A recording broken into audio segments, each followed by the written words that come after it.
సింపుల్గా చికెన్ బిర్యానీ ఇంట్లోనే ఎలా చేసుకోవాలో ఈ వీడియోలో చూపిస్తాను.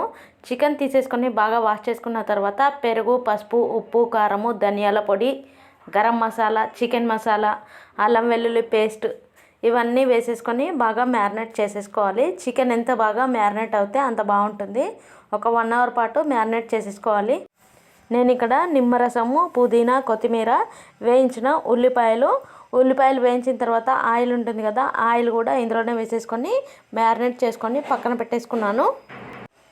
అది మ్యారినేట్ అయ్యేంతలోపు రైస్ అయితే ఉడికించుకోవాలి. 50% వరకు రైస్ ఉడికిన తర్వాత రైస్ని వాడ్చుకొని ఒక పెద్ద గిన్నె తీసేసుకొని ఈ చికెన్ని కింద ఒక లేయర్ లాగా వేసేసుకొని పైన రైస్ వేసుకోవాలి. పైనుండి వేయించిన ఆనియన్స్, పుదీనా, కొత్తిమీర, ఒక గ్లాస్ వరకు అన్నం ఉడికించిన నీళ్ళు వేసేసుకొని మూత పెట్టుకొని దమ్ పెట్టేసుకోవాలి. చికెన్ బిర్యానీ అయితే బాగా వచ్చింది. చికెన్ కూడా మెత్తగా ఉడికింది. నచ్చితే లైక్ చేయండి.